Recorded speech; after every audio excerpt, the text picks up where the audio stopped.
Welcome to crime confessions. గతంలో గ్రామాల్లో ఉన్న పరిస్థితుల ప్రభావంతోనో లేదా భావజాలం మీద ఉన్న అభిమానంతోనో కొంతమంది అడవి బాట పట్టారు. ఆ విధంగా అడవిలోకి వెళ్ళిన తర్వాత పేద ప్రజల కోసం నిరంతరం కృషి చేశారు. ఎండనక వాననక చలనక నిరంతరం అడవిలో ఉండి అక్కడున్న చుట్టుపక్కల ఉన్న ఆదివాసులకు కానీ చెంచులకు కానీ వాళ్ళ అభివృద్ధి కోసం నిరంతరం కృషి చేశారు. కొంతకాలం ఆ విధంగా అడవిలో ఉన్న తర్వాత, కొంతకాలం కాదు కొన్ని సంవత్సరాలు అడవిలో ఉన్న తర్వాత పార్టీ మీద అభిమానంతోనో లేదా వ్యక్తిగత కారణాలతోనో లేదా మరో ఇతర సమస్యలతోనో అడవి బాట వదిలి బయటకు వచ్చారు. ఆ విధంగా జనజీవన స్రవంతులు కలిసిన వారిని పరిచయం చేసే కార్యక్రమంలో ఈ వారం మన గెస్టులు ఒకరు కాదు ఇద్దరు కాదు, నక్సల్స్ కుటుంబం. దాదాపు 14 సంవత్సరాలు అరణ్యంలో జీవితం గడిపిన వాళ్ళు పద్మ తర్వాత మైను కుటుంబం మీద మమకారంతో అన్నకి జైలు పాలు చేసిన తర్వాత పార్టీ ఎక్కడైతే స్పందించలేదో దాంతో వాళ్ళు తిరిగి జనజీవన సందర్భంగా కలిసిన తర్వాత కొంతమంది నక్సలైట్లు సెటిల్మెంట్లు చేసుకుని బతుకుతుంటే వాళ్ళు మాత్రం సాధారణ జీవితం గడుపుతున్నారు. వాళ్ళ జీవన విధానం ప్రస్తుతం ఎలా కొనసాగుతుంది, 2014లో లొంగిపోయిన తర్వాత 2024 వరకు వాళ్ళ జీవనం ఎలా కొనసాగుతున్న విషయాన్ని మైను తర్వాత పద్మగారు అని తెలుసుకుందాం. అన్నా చెప్పండి, 2014లో ప్రమోద్ కుమార్ గారి ముందు మీరు లొంగిపోయారు. లొంగిన తర్వాత అప్పటికే ప్రభుత్వం కొన్ని మీకు సరెండర్ నక్సల్స్కి ఇవ్వాల్సిన పథకాలన్నీ కొన్ని ఇచ్చినట్టున్నాయి. కానీ కొంతమంది నక్సలైట్లు మీ మాజీలు అని చూపించుకుంటూ సెటిల్మెంట్ చేసుకుంటూ దందాలు చేసేవారు. ఆ క్రమంలో మీకు నయీం అనే వ్యక్తి ఎదురుపడ్డా? పడలేదా? సరే, మీ జీవన విధానం ప్రస్తుతం ఎలా కొనసాగుతుందండి 2014 తర్వాత? ఫస్ట్ రాగానే అయితే మనకి ఏం ప్రూఫ్లు లేవు, ఏ ఆధారాలు లేవు కదా. రాగానే ఇంకా వేరే వాళ్ళ పేర్లతో అంటే పనికి ఆహార పథకం అంటారు కదా, అది ఉపాధి పది అంటే 100 రోజులు కరువు పని అంటారు కదా, దాంట్లో పోయినాం అందరం పని కోసం. అది చేస్తా ఇంకా ఆధార్ కార్డులు ఈ ప్రూఫ్లు ఇక్కడ లోకల్ ప్రూఫ్లు సేఫ్ తీసుకున్నాము. మీ స్వగ్రామం ఎక్కడ, మీరు ఎందుకు అడుగుపోబట్టారు?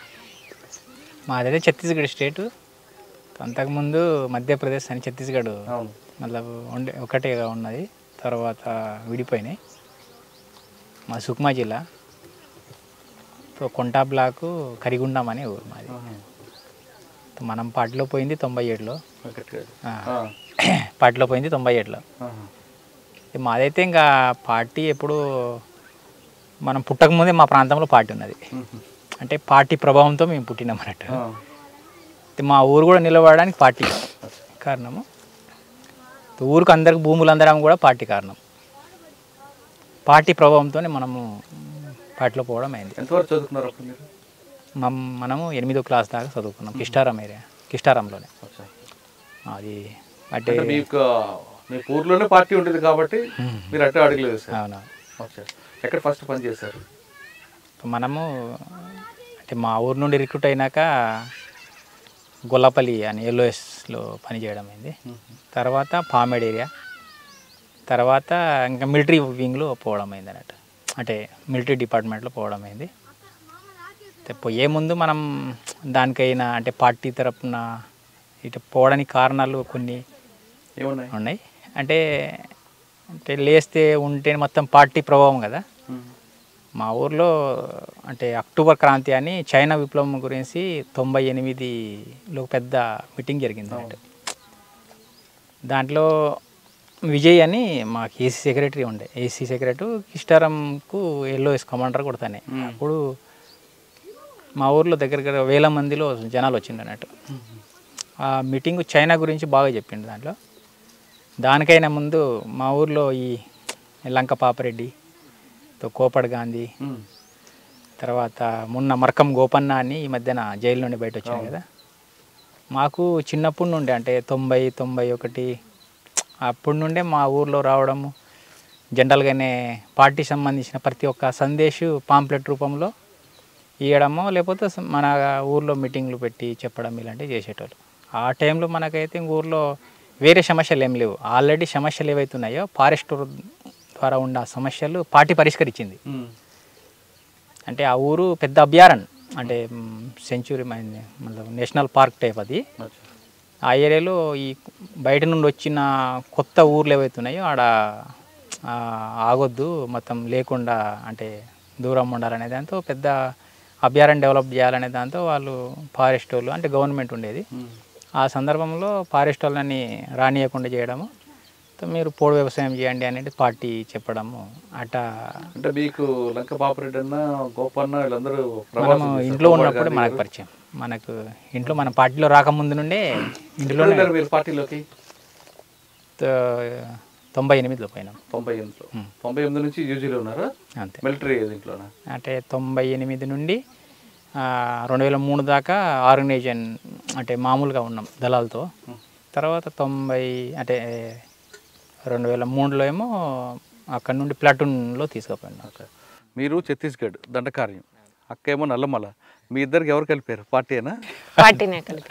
కానీ పార్టీ ఉన్నప్పుడు కూడా జంతన్ సర్కార్ లాంటి సర్కారు ఏర్పడి మీరు అన్నట్లుగా సమిష్టంగా లాభాలు పొందాలని ప్రయత్నం చేసిన తర్వాత కూడా అక్కడ వస్తు మార్పిడి పద్ధతి ఇంకా ఎందుకు ఉందంటారు?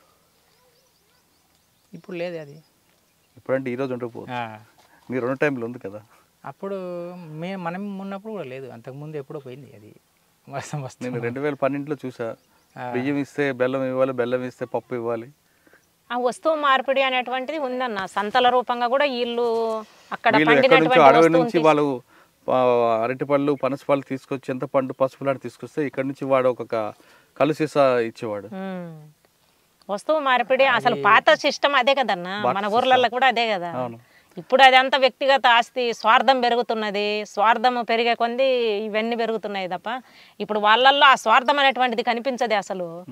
వీడు బతుకుతున్నాడు అంటే ఇంకొకరు కూలగొట్టాలనేటువంటి ఆలోచన కనిపించదు. అక్కడ వాళ్ళ లేదులేండి, కుట్ర అని ఉండదు. కాసేపు ఆ విషయం పక్కన పెడదాం అన్న, అన్నదానికి వెళ్తాం అన్న. మీరు చెప్పండి అక్క, మీరు ఒకే టీంలో పనిచేశారు, మీరు సూర్యం అన్నాను. ఒక ఆంబుష్ దీంట్లో ఆయన ప్రాణాలు కోల్పోయారు.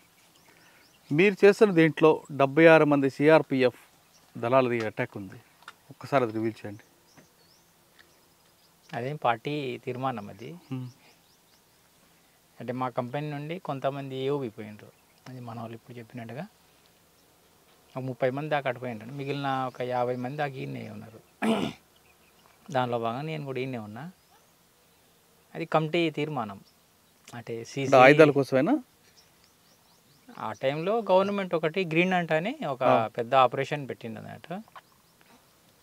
ఆపరేషన్కి ఎట్టయినా మనం అంటే ఇవ్వాలనే దాంతో అది సిఆర్వి ఆర్ సిఆర్సి ఎస్ఎంసి వీళ్ళ ప్రస్తావన అన్నట్టు తీర్మానం. ఆ తీర్మానం ఎక్కువ కేంద్రీకరణ అయ్యడానికి అంటే మా సిఆర్సి కంపెనీ అని బెటాలియన్ ఈ రెండు కలిసి పెద్ద ఎత్తున మనం పోలీసుల మీద చేయాలి, ఇంకా తుపాకులు స్వాధీనం చేసుకోవాలని అది తీర్మానం అంటే పార్టీ తీర్మానం తర్వాత ఎక్కడ జరిగింది కరెక్ట్గా? అది జగురుకొండ ప్రాంతం అన్నట్టు, అంటే దక్షిణ బస్తర్లోనే జగురుకొండ ప్రాంతం.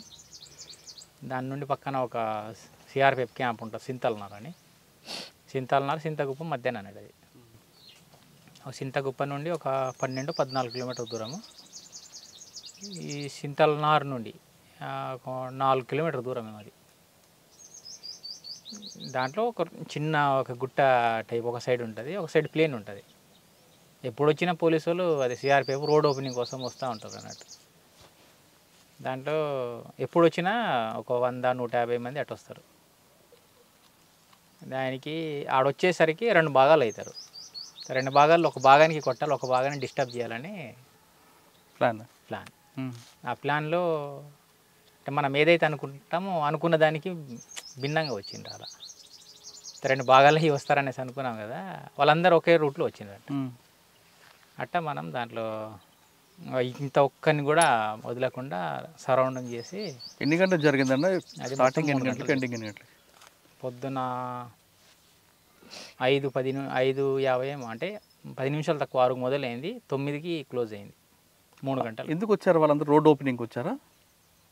వాళ్ళ ప్లాన్ మనకు తెలియదు.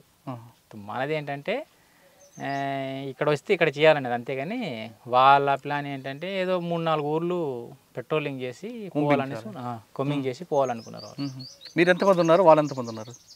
వాళ్ళు 82 మంది అట. మేము ఇటు ఒక 300 మంది ఉంటాం. అబ్బా. అదే అందులో మీ రోల్ ఏంటి? మా రోల్ అంటే ఇంకా పార్టీ చెప్పిన బాధ్యత మనం నిర్వహించినాం అంతే. అంతా ఫైరింగ్ అయినా మీరు అందరూ మొత్తం కూడా? ఫైరింగ్ అంటే మైండ్స్ గేమ్స్ ఏం లేవు, ఆ. ఫైర్ చేసుకుంటూ ముందు పోవడం. అంటే వాళ్ళందరూ ఒక ట్రూప్గా వచ్చారు కదా, మీరు ఆపోజిట్ కొట్టారు వాళ్ళని అంతే లేదా సైడ్ సైడ్ నుండి అంటే 4 వైపుల నుండి ఫైర్ చేసిన వాళ్ళు. అంటే ఇట్లా రౌండ్గా రౌండ్ చేసినాం కదా. ఆయుధాలు దొరికాయా? దొరికినాయి. దగ్గర 81 తుపాకు దొరికినాయి మొత్తం. ఏకేలు, ఇన్సాసులు ఇలాంటివి దొరికినాయి. ఆ 76 మంది చనిపోయారు కదా, ఆ బాడీలు అక్కడే ఉన్నాయి అప్పుడు? ఆడనే వదిలేసి. కొంతమంది ప్రాణంతో కొన ఊపిరితున్న వాళ్ళని కూడా కాల్చి చంపారట కదా. అయితే ఆ టైంలో ఇట్ అనేది కాదు, అంటే వాళ్ళు మళ్ళీ మన మీద తిరగబడతారు అనే దాంతో లాస్ట్ టైంలో ఒక్కొక్క రౌండ్ వేసుకుంటూనే పోతారు. వాళ్ళ కాడ తుపాకి తీసుకోవడము, పక్కన ఇవ్వడము, మళ్ళీ ముందుకు పోవడము అట్లా చేసుకుంటూ పోతారు. చంపడానికే ఆడ కూర్చున్న తర్వాత ఇక మళ్ళీ వాళ్ళు కొన ఊపిరితో వదిలిపెట్టారు కదన్న ఎవరైనా. అంటే అన్న 76 మంది చంపిన తర్వాత బాధ అనిపించలేదా మీకు? మనకు ఆ టైంలో మనకు బాధలు గీదలు ఏముంటాయి, ఎందుకంటే ఇంకా ఊర్లో అటు తాడమెట్ల అనే ఊరు ఉంది, దగ్గర దగ్గర ఒక 70 ఇండ్లకు తగలబెట్టిండ్రు వాళ్ళు. అంటే సిఆర్పిఎఫ్, ఎస్పీఓలు, సల్వాజుడు గుండలు, తర్వాత తిమ్మాపురం అనే ఊరికి మొత్తం దగ్గర దగ్గర ఒక 90-100 ఇండ్లకు తగలబెట్టాను. అలాంటి కసి ఉంది కదా, అంటే వాళ్ళకు పోయి అంటే ఆ ఏరియాలో పోయి వీళ్ళు ఇది చేస్తూ ఉంటే వీళ్ళని ఖచ్చితంగా ఏదో కూడా చేయాలనే దాంతో ఉన్నది. సల్వార్జుడం సంబంధించిన పార్టీ వాళ్ళు కూడా చనిపోయారు కదా. మహేందర్ తనయ మహేందర్ కర్మ ఆ అటాక్ వచ్చి చెప్పండి సార్. మహేంద్ర కర్మ అటాక్లో మనం లేము. లేరా? కానీ మీకు తెలుసాడు కదా. తెలుసు, కానీ మనం ఎక్కడో ఒడిశాలో ఎక్కడో మా కంపెనీకి తీసుకుపోయాడు, మనకు తెలియదు పెద్దగా. అంటే మా కంపెనీలో ఒక భాగం ఈడు ఉన్నది కాబట్టి వాళ్ళు చెప్పింది అంతే. ఓకే, 76 మంది సిఆర్పిఎఫ్ అటాక్ తర్వాత మైన్యూ పేరు ఒకసారి మారుమోగింది. పోలీసులందరూ ఎందుకు టార్గెట్ చేస్తారు? అది ఇది ఒక విషయమేనా లేదు ఇంకా చాలా టాపిక్లు ఉన్నాయి అందులో? అంటే మనకు ఆల్రెడీ కంపెనీ బాధ్యులుగా ఉన్నాం కాబట్టి. బాధ్యత మాది మిలిటరీ రంగం కదన్న. మిలిటరీ రంగం అయిన తర్వాత పార్టీ ఏ నిర్ణయం తీసుకున్నా దాన్ని చేయాల్సిందే. మేము చెయ్యము ఈ రంగంలో. మాది మిలిటరీ రంగం. మిలిటరీ రంగం అంటే పార్టీ వాళ్ళని ఇన్ఫార్మర్ను చంపమన్నా ఇన్ఫార్మర్ను చంపాలి. ఈడ పెత్తందారి అంటే ఆ పెత్తందారిని చంపాలి. ఈడ మీరు ఆంబూసి కూర్చొని పోలీసులను చంపాలంటే పోలీసుల కోసమైనా చేయాలి. లేదు ఓన్లీ చంపడం కోసమే మనం వెళ్ళాలి, మనకు వెపన్స్ దొరక్కపోయినా పర్వాలేదు అనుకుంటే దానికైనా వెళ్ళాల్సిందే. అప్పుడు ఇంకా పాపభీతి అనేటువంటిది. ఎందుకంటే ఒక మనిషి చనిపోతే ఎవరికైనా పాపమే. ఇప్పుడు వాళ్ళకు మాకు వ్యక్తిగత కక్షలు ఏం లేవు కదా పోలీసులకు మాకు. కాబట్టి కానీ మేము ఒకవైపు ఒక వర్గాన్ని కాపాడడం కోసం మేము చేస్తున్నాం, వాళ్ళు ఒక వర్గాన్ని కోసం వాళ్ళు వస్తున్నారు. కాబట్టి ఫైరింగ్ స్టార్ట్ అయిన తర్వాత మేము గాయాలైనా మమ్మల్ని వదిలిపెట్టరు మేము దొరికినా. ఇప్పుడు అదే అంబుష్లో మా కామ్రేడ్స్ కూడా చనిపోయిండ్రు. వాళ్ళని మోసుకొని వెళ్ళేసి ఊర్లలోకి తీసుకెళ్ళేసి దాన సంస్కరణలు చేసినాము. రైడులలో అయినా అంబుష్లలోనైనా ఒక మిలిటరీ రంగంలో ఉన్నప్పుడు పార్టీ ఏ నిర్ణయం తీసుకుంటుందో దాన్ని అమలు చేయడమే మా బాధ్యత. 76 మంది చంపిన తర్వాత అదే చంపడం అంటారు మీ భాషలో, ఎక్స్చేంజ్ ఆఫ్ ఫైర్ జరిగిన తర్వాత పోలీస్ వైపు నుంచి కూడా మీకు ఖచ్చితంగా ఉంటుంది. అది స్టార్టింగ్ పోలీస్ తరఫున అయింది ఆ రోజు. అయితే మనం అనుకున్నది ఒకటి, జరిగింది ఒకటి. అసలు కాల్పులకు కారణం వాళ్ళేనా? అది మనం మామూలుగానే ఆ టైంలో అంటే డేరా మనకు అది చాలా అంటే 2-3 నిమిషాలు అయిపోదు.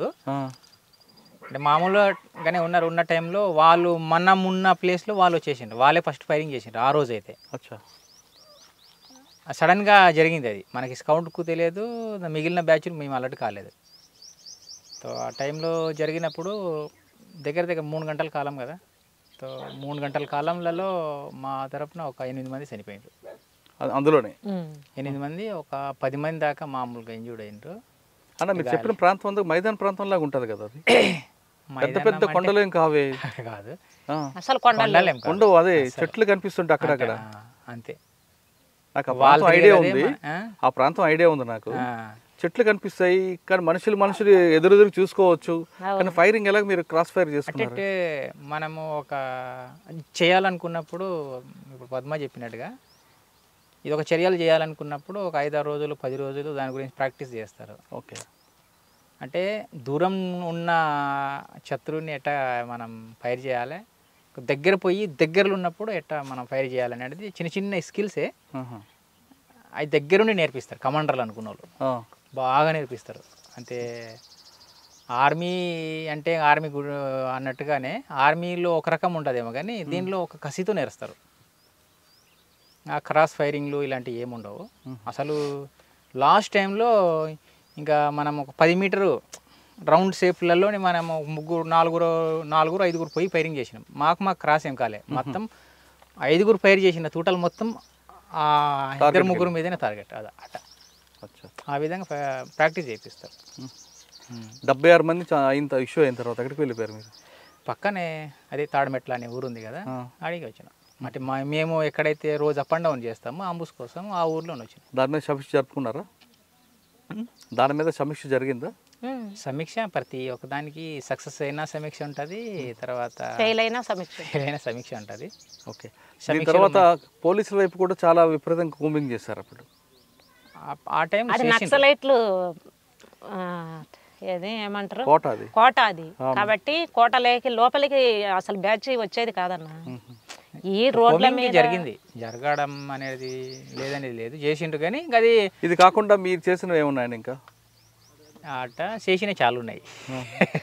చెప్పకుండా దామన్జోడి రైడ్ కూడా చేసినాం కదన్న. దామన్జోడి ఏంటి? నాల్కో కంపెనీ కొరాపుట్లో నాల్కో అనే కంపెనీ ఉంది కదా, దాని మీద జెల్టీన్ కోసం చేసినాం. కొరాపుట్ ఇలాంటివి ఉన్నాయి. కొరాపుట్ పోలీస్ స్టేషన్ మీద, జిల్ క్వార్టర్ మీద, హెడ్ క్వార్టర్ మీద. ఎక్కడి నుంచి వచ్చారు? సుక్మా నుంచి వచ్చారు అప్పుడు? లేదు ఇక్కడే మన డీకే నుండే ఏఓబి. అంటే మనము చర్య కోసం ఆడికిపోయినాంలే, కానీ మూవ్ అయిందంతా మొత్తం ఇదే వైజాగ్ ఏదో ప్రాంతం మనకు తెలియదు, ఏఓబి పెద్ద కొండలు ప్రాంతం, ఆ ప్రాంతం నుండి మూవ్ అయ్యి చేసినాం. కూనేరు రైల్వే స్టేషన్ మీద అది మనకు తెలియదు, అది లోకల్ వాళ్ళు చేశారన్న.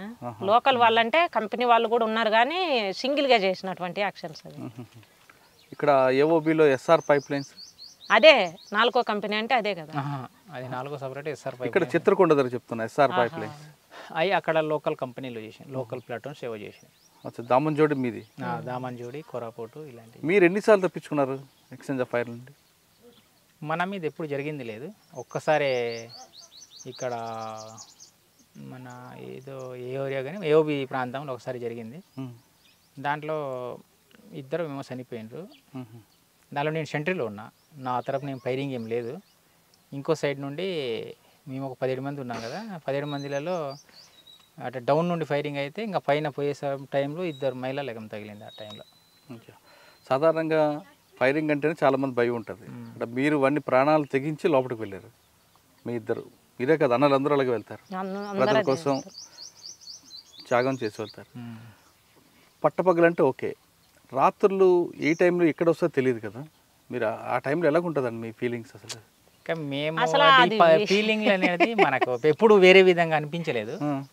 అంటే మేము ఒక అతి పెద్ద సంఖ్యలో ఉంటాం కాబట్టి ఒక బందోబస్తులోనే ఉంటాం. అంటే మాకు ఒక స్కౌట్, దానికి ఒక అబ్జర్వేషన్ చేసేటోళ్ళు, తర్వాత ఒక 10 కిలోమీటర్ నుండి దూరం మనకి ఇన్ఫర్మేషన్ వచ్చేటట్టుగా ఇట్లా కొన్ని ఏర్పాటు చేసి మా కంపెనీ అనేది మూవ్ అవుతుంది.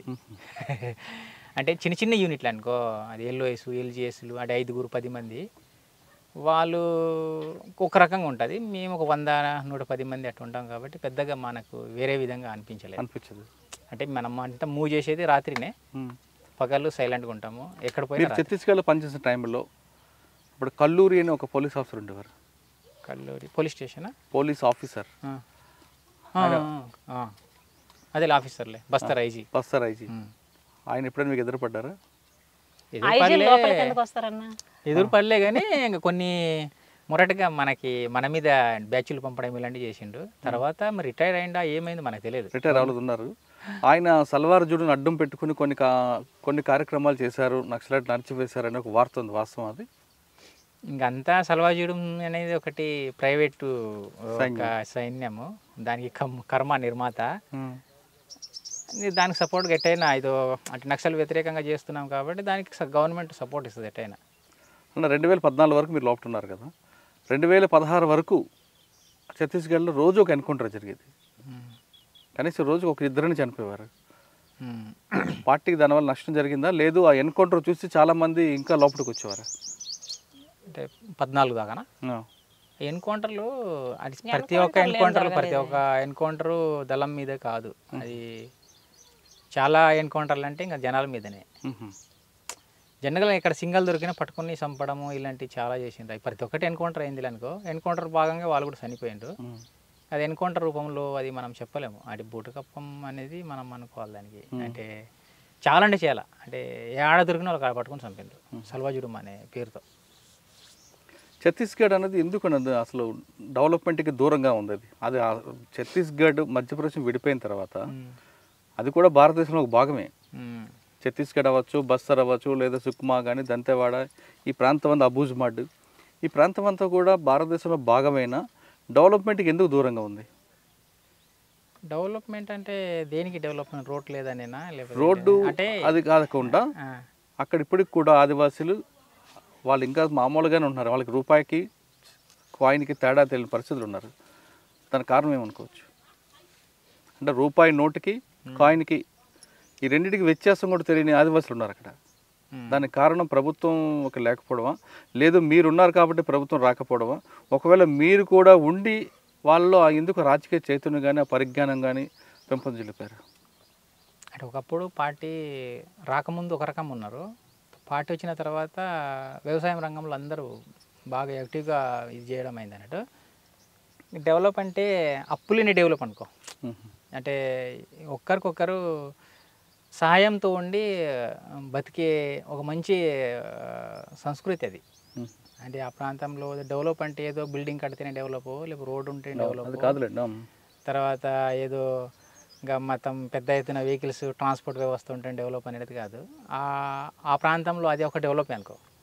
ఆ విధంగా అంటే ఎవరికి ఒక ఎకరా పొలం లేదు అనేది ఎవరికి లేదు, ఒక్కరికి పొలం పంపించింది చేసింది. తర్వాత ప్రతి ఒక్కరు వ్యవసాయం చేస్తారు, ప్రతి ఒక్కరు సమానం బతకాలనే ఉద్దేశంతో ఉంటున్నారు అన్నారు దాంట్లో. ఇంకా దానికి డెవలప్ అన్డెవలప్ అనేది దాంట్లో ఏం తేడా లేదు. బయట నాలెడ్జ్ లేదు తప్ప మామూలు జీవనానికి సంబంధించిన డెవలప్మెంట్ అన్ని రకాలు ఉన్నాయి వాళ్ళకి. అక్కడ పార్టీ జనతను సర్కారం పెట్టింది, దాని యొక్క ప్రయోజనం ఎలా జరిగిందంటారు? జనతన సర్కారులలో మనకి ఆల్రెడీ మీకు కొన్ని సమీక్షలు ఇవన్నీ ఇన్ని ఉంటారు, ప్రతి ఒక్కటి ఉంటుంది దాంట్లో. అంటే బాలల సంఘం అది సంఘం రూపంలో కాదు, అంటే జనాలకు ఎడ్యుకేషన్ రూపంలో తీసుకొచ్చేటి కొన్ని స్కూల్స్ కూడా నడిపించారు అది జనతన సర్కారే. తర్వాత మన మెడికల్స్ రూపంలో కూడా మనకి బాగా శిబిరాల్లాగా ఏర్పాటు చేసి ప్రతి జనతన సర్కార్ కింద ఒక వాళ్ళకున్న ఎడ్యుకేషన్ ప్రకారం వాళ్ళు మెడిసిన్స్ ఇవ్వడం ఫ్రీగా.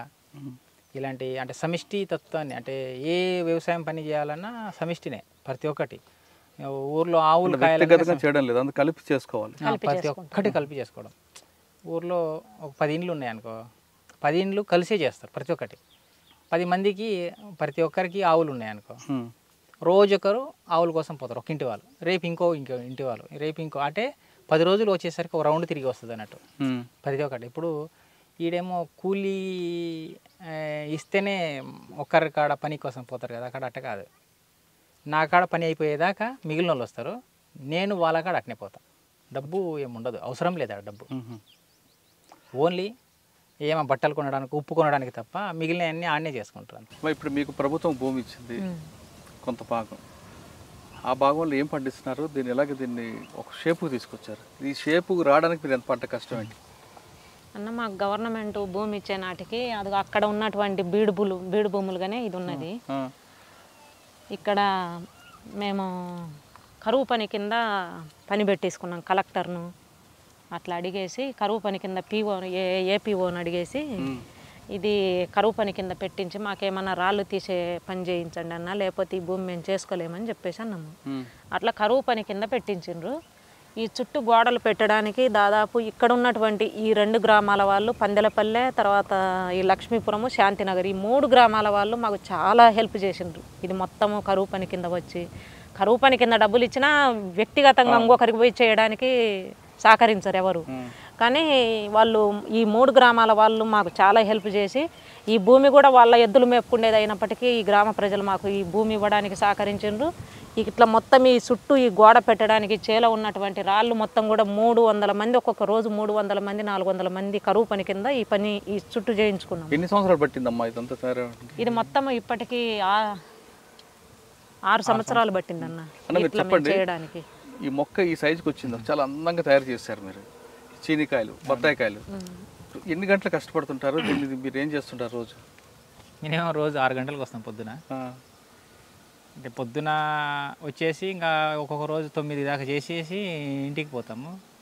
లేకపోతే అక్కడే లేట్ అయింది అనుకో, 8 అట్టు వచ్చినాం అనుకో, సాయంత్రం దాకా ఈయనే ఉంటాం. ఏదో ఒకటి చెట్టు పక్కన ఉన్న రాయి తీయడము, దాని చుట్టూ తవ్వకము, గడ్డి ఉన్న గడ్డి తీయడము, ఏదో ఒకటి చేస్తున్నాం. అట్లా చేయబట్టి ఈ ఆకారం వచ్చింది. కానీ నీరు చాలా ఇబ్బంది కదా ఇక్కడ. ఆల్రెడీ బోర్లు 2 బోర్లు వేయించుకున్నాం, ఇంకా వేయాలి. కానీ ఇప్పుడు వెలుగొండ ప్రాజెక్ట్ వస్తుంది, దానివల్ల మీకు లాభం వస్తుందా? లాభమే, ఉపయోగం అది. మాకు నీళ్ళు వాటర్ పెరిగిద్ది కదా. ఇప్పుడు చెట్లకు వాటర్ తగ్గింది, చెట్లు వాడబడుతున్నాయి, అందుకే ఇట్లా ఉంది. కానీ ఆ నీళ్లు దాంట్లో ఉన్నాయంటే మా బోర్లలో నీళ్లు పెరుగుతాయి కదా. కానీ నీరు పెరుగుతుంది, కానీ రేపు భూమి రేటు పెరుగుతుంది. రేపు అన్ని రకాలుగా పెరిగిన తర్వాత దీని మీద కొంతమంది కన్ను కూడా పడుతుంది. కన్ను కన్నా మాకు అట్లా ఏం చేయాలి. ఆల్రెడీ గవర్నమెంట్ పర్మిషన్ తో ఇచ్చింది, మాకు పట్టాలు ఇచ్చింది కదా. పట్టాలు ఇచ్చింది, కానీ ఇంకొక రకంగా కొంతమంది చేస్తారు.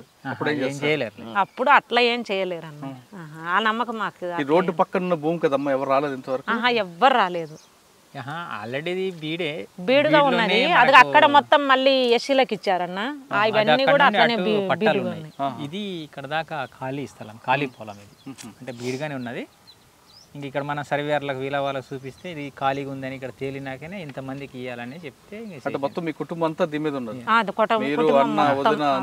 అంటే దీనికైనా మంచి పొలాలు ఉన్నాయి. మళ్ళీ 2 ఎకరాలు 3 ఎకరాలు 4 ఎకరాలు అట్టు బిట్టు దూరం ఉన్నాయి. కానీ ఎట్లున్నా కానీ వికేంద్రీకరణం అయితే మనకు. అంటే ఫ్యామిలీ ఒక చోటు ఉండదు, ఆడొక కుటుంబం ఉంటది. ఏది ఉన్నా కానీ మనం ఒక చోటు ఉండాలి, ఒకే చోట తీసుకోవాలనే దాంతో గీనె రాళ్ళైనా ఏదైనా కానీ తీసుకోవాలని. ఒకసారి పంట దిగిందా? ఇంకా కోతకు వదలలేదు, అసలు కాపుకు వదలలేదు. 5 సంవత్సరాలకు చెట్లను కాపుకు వదిలేదు. ఇది 4వ సంవత్సరము. కొన్ని చెట్లు అది నుండి అవతల 4వ సంవత్సరం, ఇవి 3 సంవత్సరాలు. అది డబ్బులు ఎక్కడి నుంచి వస్తున్నాయమ్మా? మనము కరువు పని కింద పెట్టినామన్న. చెట్లు నాటేది కూడా గవర్నమెంట్ కిందనే పెట్టినాము.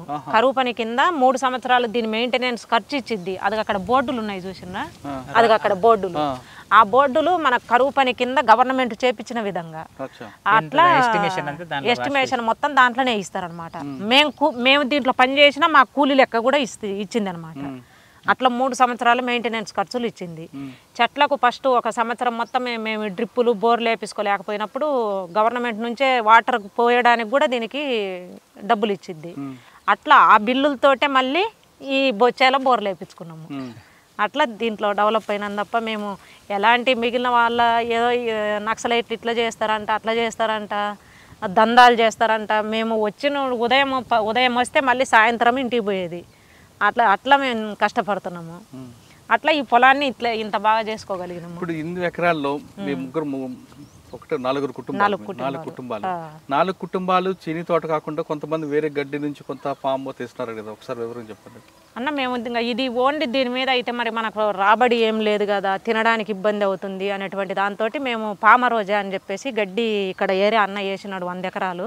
సరే దాన్ని చూద్దాము, ఈ మిరప ఈ పత్తి ఇలాంటివి అయితే మనం చెయ్యలేము, వాటికి మందులు కొట్టడము, దానికి అనుభవానికి సంబంధించి ఎంత మనకు తెలియదు అని చెప్పేసి మేము కూలికి వెళ్ళినాం. వాళ్ళకి వెళ్ళినప్పుడు ఆ కూలి పని చేసేటప్పుడు చెప్పాడు, రవి మనం కూడా వేసుకుంటే బాగుంటుంది ఇట్లాంటిది అని చెప్పేసి. కమర్షియల్ పంట కూడా వేయించావు?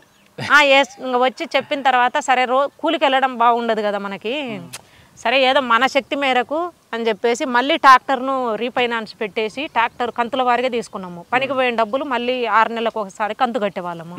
ఇది కంతులు అయిపోయిన తర్వాత మళ్ళీ దీని మీద 4 లక్షలు రీఫైనాన్స్ తీసుకొని ఆ డిస్టిలేషన్ పెట్టేసి అక్కడ మళ్ళీ మా ఊరు దగ్గర ఉన్నటువంటి మా భూములే, మా ఊరు దగ్గర ఇప్పుడు ముంపు గ్రామం కింద పోయినటువంటి భూములు ఇంకా నీళ్ళు ఏమి రాలేదు కాబట్టి ఖాళీగా ఉన్నాయి.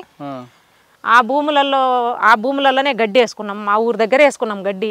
ఆ గడ్డి తీసుకొసుకొని 5 ఎకరాలు వేసినాం. ఆ గడ్డి తీసుకొసుకొని ఇక్కడ కాలుస్తాము. కాలుస్తే ఒక డ్రమ్ము గడ్డి తొక్కి కాలుస్తే 2 లీటర్ల ఆయిల్ వస్తుంది.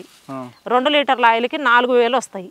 అట్లా చేస్తున్నామన్న. ఇప్పుడు ఇది చేయబట్టి సంవత్సరం అవుతుంది మేము. అంటే పైన ఖర్చుకు ఉపయోగపడతాయి అనేటువంటిది మేము ఇది పెట్టుకున్నాము. మా లాస్ట్ చెల్లెలు వాళ్ళు అది అక్కడ ఒక 60 పొట్టెన్లు పెట్టుకొని వాళ్ళు వాటిని మేపుకోవడం, 6 నెలలు 7 నెలలు మేపడము, అమ్మడం, మళ్ళీ ఆ డబ్బులతో వడ్డీ కొంత ఎగస్ట్రా వచ్చినటువంటి డబ్బులతో మళ్ళీ చెట్లు తవ్వేసుకోవడము, మళ్ళీ అసలు డబ్బులతో మళ్ళీ తెచ్చుకోవడం. అట్లా ఇంకొక చెల్లెలు వాళ్ళేమో ఇక్కడ పెట్టారు, వీళ్ళు పొట్టాన్లో పెట్టారు. అయితే మా మరిదికి కొంచెము కాలు ప్రాబ్లము, కొంచెం షుగర్ ఉంది. అందుకు అబ్బాయి మధ్యప్రదేశ్ వాళ్ళనే తీసుకొచ్చి ఇక్కడ పెట్టి వాళ్ళ శాతం మేపిస్తున్నాడు. అట్లా మా జీవన విధానం ఇది. కానీ మిగిలిన వాళ్ళు ఎవరెవరో అనుకున్నట్టుగా నక్సలైట్లు పాండురంగారెడ్డికి alias సాగర్కు కోట్లు ఉన్నాయంట, వాళ్ళ ఫ్యామిలీకి ఏంటిది అనేటువంటి చాలా మందికి ఉన్నది అభిప్రాయము. చాలా మంది బయట చెప్పడం ఏంటంటే సాగర్ తన కుటుంబాన్ని అడ్డం పెట్టుకొని రియల్ ఎస్టేట్ దందాలు చేస్తుంటాడు అన్నది, నెల్లూరు కేర్ ఆఫ్ అడ్రస్ పెట్టుకున్నాడని. కానీ అంటే రియల్ ఎస్టేట్ వ్యాపారం చేయడం తప్పేం కాదు, అది ఏమైనా అక్రమమైన వ్యాపారం కాదు, కానీ అందులో బెదిరిస్తుంటాడు అనేది వార్త ఉంది. అసలు మేము మా అన్న ఎవరిని బెదిరించినట్టుగా అసలు ఎవ్వరు ఇప్పటికైతే లేదన్నది. మా అన్న అట్లా బెదిరించే మనిషి కూడా కాదు. ఎందుకంటే మాకు సంబంధం లేకుండా ఏ విషయం చేసినా మేము ఫ్యామిలీ అంతా మొన్నటిదనక కూడా మేము ఫ్యామిలీ అంతా ఒకటే కుటుంబంగా అందరం కలిసి ఈ పని చేసినాము. మేము ఒక పని చేస్తుంటే మా అన్న శాతనైన పని మా అన్న చేస్తున్నాడు ఇక్కడ. సరే రియల్ ఎస్టేట్ చేస్తలేడా అంటే 2018, 19 ఆ టైంలో వచ్చేసి మా బావ వాళ్ళు ఇక్కడ ఆర్మీ రిటైర్డ్, మా అన్నతో పాటు చదువుకున్న వాళ్ళు కాకర్ల వాళ్ళు కొంతమంది, తర్వాత కొంతమంది టీచర్లు వీళ్ళు వచ్చేసి నాగులారం ఇటు మా ఏరియాలో ఉన్నటువంటి వాళ్ళు, అన్న కొంచెం మాకు డబ్బు మేము పెడతాము, కొంచెం మాకు సపోర్ట్ ఉండు, ఈ ప్లాను ఇవంతా మాకు తెలియదు కదా, నువ్వు ఉంటే మాకు కొంచెం ప్లాట్లు కూడా సాగర్ ప్లాట్లు అంటే ఈ పొలం అంతా చేసుకున్నారు. సంవత్సరానికి ఎంత ఖర్చు వస్తుంటుంది? సంవత్సరానికి ఇప్పుడు తక్కువే అన్న. స్టార్టింగ్లో బాగా ఖర్చు అయింది, గవర్నమెంట్ మా కరువు పని కింద సహకరించింది. కానీ ఇప్పుడు ఖర్చు చెట్లు తోపించడం ఖర్చు, మందులు వేయడము ఇంకా ఖర్చు తప్ప ఒక మొత్తము ఒక టిప్పుకి వచ్చేసి 1,00,000-1,50,000 అట్లా వస్తుంది. అయితే మీ అన్న గారు సాగర్ గారు రియల్ ఎస్టేట్ దందాలు చేయరని? మా అన్న అలాంటి దందాలు ఏం చేయలేదన్న. ఆ టీచర్స్ కొంతమంది కలిసినటువంటి వాళ్ళు మేము పెట్టుబడి పెడతాము, మాతో పాటు నువ్వు హెల్ప్ చేయన్న మాకంటే పోయి ఇంకా ప్లాట్లలో వీళ్ళు అందరు కలిసేసి పెట్టుబడి వాళ్ళే పెడుతున్నారు. వచ్చిన లాభము అందరికి సమానం. ఎందుకంటే హెల్ప్ మాట్లాడడము ఇవన్నీ చేయడం మా అన్న చేస్తున్నాడు కాబట్టి అట్లా వచ్చినటువంటి లాభం వీళ్ళు పంచుకోవడం ఉంది తప్ప ఎవరిని బెదిరించింది లేదు. అలాంటి రియల్ ఎస్టేట్ కూడా మొత్తం అదే బిజినెస్గా కూడా లేదు. మెయిన్ తోట వ్యవసాయము, రెండో బిజినెస్ ఒక బతుకు తెరువు కోసం ఆ బిజినెస్.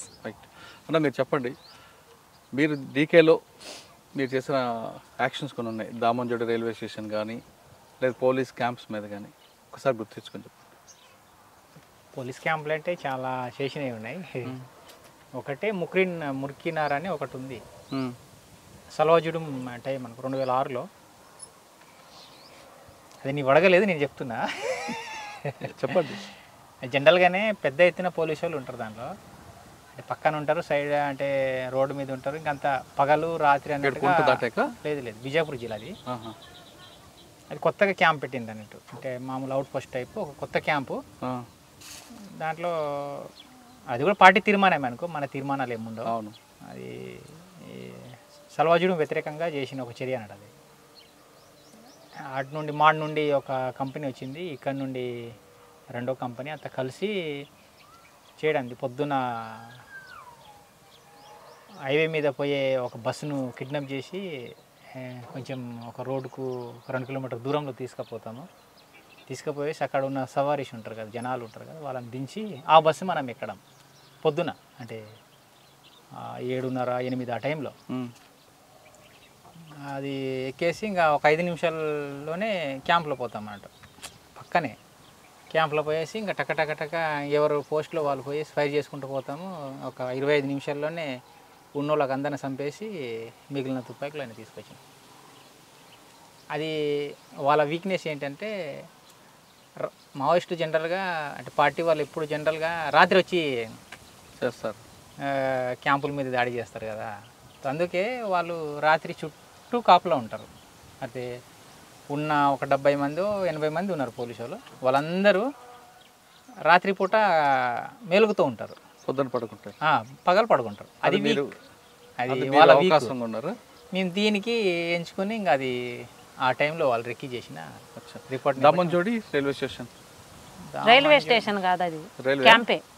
దామన్జోడి అనేది ఒక పెద్ద 4వ కంపెనీ సంబంధించి మైనింగ్ అది అన్నట్టు. అవును. పెద్ద ఎత్తున జిల్టిన్ తర్వాత ఇన్సాస్ ఆయుధాలు దొరుకుతాయని దాంట్లో పార్టీ ప్రస్తావ్ తీర్మానం అది. దాంట్లో సిఆర్సి ఫస్ట్ కంపెనీ ఎవరో దూసరా కంపెనీ రెండవ కంపెనీ అది చేయాలని. దాంట్లో కూడా మనం అనుకున్నట్టుగా జిల్టిన్ అయితే దొరికింది, కానీ దొరకడానికి సిఐఎస్ఎఫ్ ఉండే క్యాంప్ ఏదైతే ఉందో ఆ క్యాంప్ మొత్తం మన చేతిలో రాలే. అది సాయంత్రం ఈ 9కి మొదలైంది ఫైరింగ్. రెండో రోజు అంటే పొద్దున్న 6 దాకా నడిచింది. దాంట్లో మా తరపున ఒక 4 చనిపోయిండు, 11 మంది సిఐఎస్ఎఫ్ వాళ్ళకి సంపన్నం. దాంట్లో 11 తుపాకులు వచ్చినాయి. 10 టన్నులో 9 టన్నులు జిల్టిన్ దొరికింది తీసుకొచ్చిన. మీరు చాలా రెక్కి వేసుకు వెళ్తారు కదా, వెళ్ళిన తర్వాత కూడా ఫెయిల్ అయిన ఒక ఆపరేషన్ చెప్పండి. ఇది ఫెయిల్ అయింది కదా, ఇది మొత్తం సక్సెస్ ఏం కాలేదు. మొత్తం కాకపోయినా కొంత పార్టీని అయింది కదా, అసలు ఏమి కాకుండా ఏం దొరకకుండా వచ్చింది. 2005లో నేను ఉన్న దాంట్లో, అంటే అది కూడా మనకు పార్టీ డైరెక్షనే. ఏదైనా పార్టీ నిర్ణయం వ్యక్తిగతంగా ఏముంటుంది. దాంట్లో డౌలా అని నారాయణపూర్ జిల్లాలో ఉంటుంది. అది మనకు రెక్కిళ్ళలో అది మరి గోడ కనిపించలేదా ఏంటో, కానీ అనుకున్నంత టైంకు మనకు ఆడ సెంట్రల్ మన కబ్జాలో రాలే. తర్వాత క్యాంపు మొత్తం మన చేతుల్లో రాలే. దానిలో 4 చనిపోయినాం. మొత్తం పోలీసు వాళ్ళకి ఏం కాకుండా మనం నష్టపోయి బయట రావడం. అదొకటి. ఏ క్యాంప్ అది? దౌడాయి అనేది నారాయణపూర్ జిల్లాలో ఉంటుంది. 2005లో జరిగింది అది. అందులో మీకు నష్టం జరిగింది. దాంట్లో మా తరపున పార్టీ తరపున ఒక 4 చనిపోయిండ్రు. మీ మీద కూడా ఒక అటాక్ అయినట్లుంది కదా. ఆ టైంలో నాకు గ్రెనేడ్ పీసులు కూడా తగిలినాయి. ఎక్కడ? కాళ్ళకు చేయికి తగిలింది. అది పెద్దగా అంటే ఆ టైంలో మనకు అనిపించలేదు. అప్పట్లో మీకు ఒరిస్సాలో బాగా టఫ్ ఉన్న పోలీస్ ఆఫీసర్ ఎవరు? ఒరిస్సాలో మనకు తెలియదు అంతా. ఛత్తీస్గఢ్లో ఓపీ రటోరా, తర్వాత ఇప్పుడు కల్లూరి అంటాం కదా, వీళ్ళే ఎక్కువ. వీళ్ళు బాగా టఫ్. పార్టీకి నష్టం జరిగింది వాళ్ళ వల్ల. అంటే వాళ్ళు చిన్న ప్లాన్లలో బ్యాచుల రూపాయలు రావడం ఇలాంటిది ఎక్కువ చేసింది. నష్టం అంటే ఆ టైంలో వాళ్ళు ఉన్నప్పుడు నష్టం ఏం లేదులే. ఇప్పుడు ఇంకా పెద్ద ఎత్తున పార్టీ నష్టపోతుంది. కానీ ఛత్తీస్గఢ్లో పార్టీ ఇప్పటికీ నష్టం జరగడం కారణం అనుకోవచ్చు. అంటే ఒక పార్ట్ చెర్ల వెంకటాపురం జంతన్ సర్కార్ వైపు ఇప్పటికీ పట్టుంది, కానీ కుంట సుకుమా డిస్ట్రిక్ట్ ఇటువైపు నష్టపోవడానికి కారణం ఏంటి అనేది పార్టీ సమీక్షించాలి. అది మనకు తెలియదు. ఎందుకంటే మనము అనుకోవడం ఇది అనేది మనం బయట నుంచి చెప్పడం కూడా కరెక్ట్ కాదు. బయట నుంచి చెప్పడం కూడా కాదు. ఆ టైంలో అదంతా బాగానే ఉన్నదన్న. డీకే మొత్తం మన పట్టు ఉన్నటువంటి ప్రాంతంగా ఉన్నది. ఇప్పుడు దెబ్బతింటుంది. అది ఏంటిది అనేటువంటిది పార్టీ సమీక్షించుకోవాలి. అంటే పార్టీ తీసుకున్న లైన్ ఎప్పుడు పురాతన లైన్ కాబట్టి పార్టీకి ప్రజలు దూరం అవుతున్నారు అనేది. ప్రజలు మారుతున్నారు, వాళ్ళ అభిరుచులు మారుతున్నాయి. అవును, దానికి అనుగుణంగా పార్టీ లైన్ కూడా మారితే బాగుంటుందేమో కదా. భారతదేశం అర్ధవలస అర్ధభూస్వామ్య దేశము అనేటువంటిది ఒక లైన్ తోటి మనం స్టార్ట్ అయింది. ఇది పెట్టుబడిదారు దేశంగా మారుతున్నది. అది పార్టీ కూడా సమీక్షిస్తుంది. మొత్తము పరిస్థితులు మారుతున్నాయి. మొత్తము భారతదేశమే పెట్టుబడిదారు దేశంగా మారుతుంది కాబట్టి కొన్ని మార్పులు చేస్తుంది. కానీ మొత్తం లైన్ మార్చుకోవడం అనేటువంటిది అలాంటి చేయలేదు. వ్యూహము ఎత్తుగడలు అనేటువంటిదే పార్టీ. అదే అదొకటే కాకుండా దీర్ఘకాల యుద్ధం ద్వారా, అదే దీర్ఘకాలిక ప్రజాయుద్ధం ద్వారా రాజ్యం సంపాదించే పార్టీ నిర్ణయం. అంతకాలం పోరాటం చేసే ప్రజలు ఎక్కడ ఉన్నారు? ఇప్పుడు వచ్చే వాళ్ళు వస్తుంటారు, పోయే వాళ్ళు పోతుంటారు. ఇప్పుడు బస్సు ఎక్కుతామన్నా, స్టార్ట్ అయిన కానుండి దిగే వాళ్ళు దిగుతుంటారు, ఎక్కే వాళ్ళు ఎక్కుతూనే ఉంటారు. అది గమ్యానికి అయితే చేరుకుంటుంది కదా. అలాగా పార్టీ సరే వాళ్ళ నిర్ణయాలు వాళ్ళు కరెక్టా కాదా అనేటువంటిది మనం బయట ఉండి చెప్పలేము కదా. కాబట్టి వాళ్ళు చేసేటువంటిది ప్రజల కోసం సేవ చేస్తున్నారు కాబట్టి అది మనము అట్లా మాట్లాడుకోవడం కరెక్ట్ కాదు. కానీ ప్రజలకు అవసరాలకు అనుగుణంగా పార్టీ మారాలి. అది మారాలి అంటే వాళ్ళు బయట కూడా ఇప్పుడు కొన్ని బయట పరిస్థితులు ఇవన్నీ తెలుసుకోవాలి. ప్రజా సంఘాలు కూడా దూరం అవుతున్నాయి కదా పార్టీకి. ప్రజా సంఘాలు కొన్ని దెబ్బతిన్నా మళ్ళీ కొత్త రూపంగా మళ్ళీ సృష్టిస్తున్నారు కదా. ఇప్పుడు కుల సంఘాలు ఎక్కువ అవడం వల్ల పార్టీకి ప్రజలు దూరం అవుతున్నారు అనేది వాస్తవం. కుల సంఘాలు గ్రామంలో ఒక చిన్న సమస్య వస్తే వాళ్ళు ఖచ్చితంగా పార్టీ దగ్గరకు వచ్చి సమస్య పరిష్కరించుకున్నారు.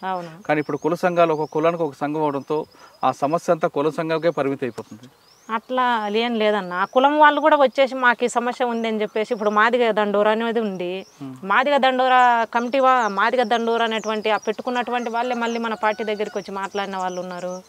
ఇప్పుడు మాల మహానాడు పెట్టుకున్నారు, వాళ్ళు పార్టీ దగ్గరికి వచ్చి మాట్లాడిన వాళ్ళు ఉన్నారు. అట్లా కుల సంఘాలు ఉన్నప్పటికీ కుల సంఘాల ద్వారా కూడా దాన్ని అడ్వాన్స్ చేయించడం అనేది వాళ్ళ ఊళ్ళో ఉన్నటువంటి కొన్ని సమస్యలు పరిష్కరించుకోవడానికి ఉపయోగపడుతుంది. కానీ కులాలుగా దీన్ని కులాలుగా పెట్టాలి అనేటువంటిది పార్టీ రూల్ ఏం కాదు.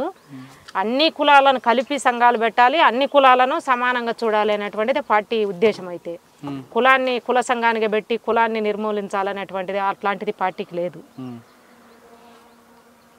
ఓకే, పార్టీ వైపు వెళ్ళాలని ఎవరు కోరుకోరు, కేసులు పెట్టుకుంచుకోవాలని. కానీ పార్టీ మాట్లాడుతున్నట్లుగా ప్రజలు ఎప్పటికైనా పార్టీ వైపు తిరిగే అవకాశం ఉంటుందంటారా? సమస్యలే తిప్పుతాయి అన్న పార్టీ వైపు. ప్రజలకు ఉన్నటువంటి సమస్యలే తిప్పుతాయి. ఇప్పుడు చాలామంది ఇప్పటికి కూడా మా దగ్గరికి కొంతమంది ప్రజలు వస్తున్నారు. అన్న అప్పుడు మీరున్నప్పుడు అయితే ఫారెస్ట్ వాళ్ళు లేరన్న, మాకు బాగున్నది, ఇక్కడ కర్రలు కొట్టుకునే వాళ్ళము, కర్రలు చేసుకొని బొంగులు కొట్టుకొని బతికే వాళ్ళం, మాకు ఇప్పుడు ఇబ్బంది అవుతుందన్న అని చెప్పేసి చెప్తారు. మరి ఇప్పుడు మేము తుపాకులు పట్టుకోవాలన్నా అని అడుగుతున్నాం మేము. ఇప్పుడు మీరు మీ ఇళ్ళల్లో కూర్చోవాలి, మరి మేము తుపాకులు పట్టుకొని మేము ఒకళ్ళం చేయాలనా అని చెప్పేసి మనం అడుగుతున్నాము. కొన్ని ఏమన్నా మాట్లాడగలిగి పరిష్కరించగలిగినటువంటి మనం మాట్లాడుతున్నాము. ఓకే, అంటే సమస్యలు ఎప్పటికైనా సమస్యనే ఒక పార్టీ సమస్య ఏదో రూపంలో రావచ్చు, కానీ అటువైపు తిరగకుండా ఉండాలి. ప్రభుత్వాలు ముందు కిందకి దిగాలి. అవును, ప్రభుత్వాలు అందరికీ ప్రభుత్వం డీకేకి పోతుంది అన్న. డీకేలో పెద్ద ఎత్తున బ్యాచ్లని ఇప్పుడు పువ్వారు అనేటువంటి దాదాపు ఒక నెల నుంచి ప్రచారం అవుతుంది. పువ్వారు అనేటువంటి గ్రామంలో పెద్ద ఎత్తున క్యాంపులు దింపినదని చెప్పేసి క్యాంపులను దింపేసి అక్కడ మొత్తం పెద్ద ఎత్తున జనాలను బెదరగొట్టి జనాలను కాల్చి చంపడం అనేటువంటిది కాకుండా జనాల డెవలప్మెంట్ కార్యక్రమం తీసుకున్నదనుకో జనాలే వస్తారు కదా. కాబట్టి అలాంటి ఇప్పుడు ఏపీలో ఉన్నటువంటి గవర్నమెంట్ ఉంది. ఏపీలో ఒకవైపు ఫస్ట్ క్రూరంగా వ్యవహరించిన తర్వాత చాలా కిందికి దిగేసి మొత్తం గ్రామాలకు వెళ్ళేసి గ్రామాలలో జనాలతో మాట్లాడము, రకరకాలుగా ప్రజలకు సహకరించడం అనేటువంటిది చేసిండ్రు. ఆ రూపం తీసుకున్నప్పుడే జనాలకు సహకరించడం ఇంకా పార్టీ అవసరము ఏదో ఒక రకంగా ఉంటదన్న. కాదమ్మా, ఇప్పుడు ప్రభుత్వాలు దిగి ప్రజల దగ్గరకు వచ్చి ప్రజలకు అవసరాలు నెరవేరిస్తే ఇంకా ప్రజలు పార్టీ వైపు ఎందుకు వెళ్తారు? తగ్గుతుంది, మెజారిటీ తగ్గుతుంది. అంటే ప్రజలు ఇప్పుడు ఉన్న యువకులు పార్టీ వైపు వెళ్లకుండా ఉండాలంటే ప్రభుత్వం దిగాలి. అవును, గవర్నమెంటే గవర్నమెంట్ పని చేస్తుందంటారా? అన్ని విషయాల్లో చేయకపోయినా కొన్ని విషయాలు చేసింది అన్న. మీరు చెప్పండి అన్న, ఒకప్పుడు తుపాకీ పట్టుకున్నారు, వెళ్ళారు, పోరాటాలు చేశారు, బయటకు వచ్చారు, ఏదో ఆ ఫోటోలు చూపించి బతకకుండా తిరిగి సాధారణ జీవితం గడుపుతారు. కానీ ఇప్పుడున్న యువత రాత్రి కోటీశ్వర అయిపోవాలని, విలాసవంత జీవితం గడపాలని కోరుకుంటుంటారు. అటువంటి వాళ్ళకి మీరు ఇచ్చే మెసేజ్ ఏంటి? ఫస్ట్ అయితే వాళ్ళ చదువు, ఇప్పుడు చదువుకున్నట్లు ఎవరైతున్నారో వాళ్ళు ఫస్ట్ చదువులలో వాళ్ళు ఏం గోల్ పెట్టి చదువుతున్నారు అనేది ఫస్ట్. ఏం సాధించాలని చదువుతున్నాం అనేది. తో ఆ క్రమంలో కొంతమంది సాధిస్తాం, కొంతమంది సాధించలేము. తో నాకు అది సాధించలేను అనేది కొంతమంది నిరాశపడి ఇంకా వేరే విధంగా కావడం కాకుండా వాళ్ళు చేయగలిగేటి చాలా ఉంటాయి. మనము మనిషి అన్నప్పుడు రెండు కాళ్ళు 2 చేతులు ఉన్నాయి, దానికి ఆలోచించడానికి మైండ్ ఉంది. ఈ 4 ఉంటే చాలు, మనం ఎక్కడైనా ఏదైనా చేసుకుని బతుకుతాం. నేను పాటి నుండి బయట వచ్చేటప్పుడైనా నాకు రావడానికి ఇష్టం లేదు ఫస్ట్, కానీ అన్నది కదా పద్మ, అదే సరేలే మనం కులం అనుకొని మనం పెళ్లి చేసుకున్నాం, దీనికైనా మనం ఇది ఉండాలనే దాంతో నేను బయట రావడం అయింది. ఇక్కడ పోయి నాకు బతకడం ఏంటిది అనేది చాలామంది క్వశ్చన్గా అడిగింది. మన జంపన్ అయితే చాలా అడిగింది నాకైతే, అక్కడ పోతే బతకడం ఏంటిదని. జంపన్న అని మోడెం బాలకృష్ణ, తర్వాత ఇంకా అక్కడ 2-3 ఉన్న సీసీ వాళ్ళు, బతకడం కష్టం అవుతుంది అనేది. తర్వాత అదే కాకుండా బయట వచ్చినప్పుడు కూడా ఆఫీసర్లు కూడా అడిగిండ్రు, అంటే నువ్వు జాబ్ తీసుకుంటే బాగుంటుంది, మీ లైఫ్ సెటిల్ అవుతుంది అనేది. నాకు ఏ జాబ్ వద్దు, మేము ఏదో ఒకటి చేసి బతకడానికి మాకు వేరే ఎవరు చెప్పాల్సిన అవసరం లేదు, మేము ఏదో ఒకటి బతకోవచ్చు మేము బతకడానికి అనే అదే సంకల్పంతో ఉండి ఇంకా 0 నుండి మేము స్టార్ట్ అయినాం ఇక్కడ. తో ఈ స్థాయిలో మనం దీనికి డెవలప్ చేయడమైనా సో వచ్చే రోజుల్లో మేము ఇట్లా బతకగలుగుతామని మేము మా కాళ్ళలో మేము నిలబడి వేరే వాళ్ళకి చెప్పడానికైనా మా జిద్దే మా కష్టమే. చదువుకునేటోళ్ళైనా రేపు ఉద్యోగం రాలేదని వాళ్ళు బాధపడాల్సిన అవసరం లేదు. వేరే ఏదో ఒకటి చేసుకుని బతకవచ్చు. బిజినెస్లు చాలా రకాలు ఉన్నాయి. ఇప్పుడు వచ్చిన బిజినెస్లలో చాలా రకాలు ఉన్నాయి. ఇంకా వాళ్ళు ఆల్రెడీ విద్య ఉంది కాబట్టి విద్యని ఉపయోగించి వాళ్ళు ఉన్న నాలెడ్జ్ని జోడించి ఏదో ఒకటి చేసి బతకడానికి. ఒక మనిషి బతకాలంటే నేరం చేయాలని అవసరం లేదంటున్నారు మైను. అలా అని తుపాకీ కూడా పట్టాల్సిన మరీ అంతగా అవసరం లేదని చెప్తున్నారు. తను 0 స్థాయి నుంచి వచ్చాను, ఈరోజు తన కాళ్ళ మీద నిలబడడం కాకుండా మరో 10 మందికి ఉపాధి కల్పించే స్థాయికి ఎదిగానని చెప్తున్నారు. మనిషిలో సంకల్ప బలం గట్టిగా ఉంటే ఏ పనిని సాధించవచ్చు అనే దానికి బెస్ట్ ఎగ్జాంపుల్ మైనం అలియాస్ రవి. ఎక్కడో ఛత్తీస్గఢ్లో పుట్టి ప్రజల కోసం లోపలికి వెళ్ళి పార్టీ ఆదేశాల మేరకు కొన్ని కార్యక్రమాలు చేపట్టిన తర్వాత పెళ్లి చేసుకుని బయటకు వచ్చి సాధారణ జీవితం గడుపుతున్నాడు.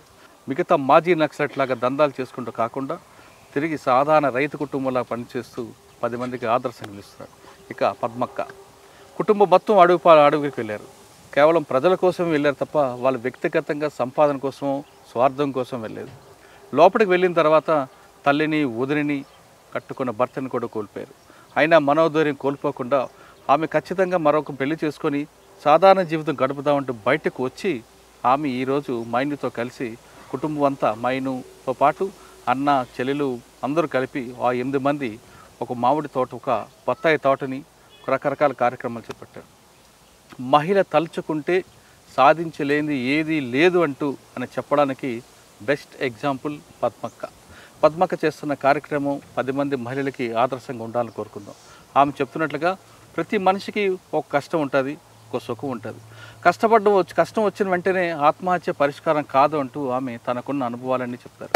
ఇది ఈ వారం పద్మక్కతో పాటు మైను యొక్క మాజీ నక్సలైట్ యొక్క ఎక్స్క్లూజివ్ ఇంటర్వ్యూ. వచ్చే వారం మరో గెస్ట్లో మళ్ళీ కలుద్దాం. అంతవరకు నమస్తే. థ్యాంక్ యూ అన్న. Thank you.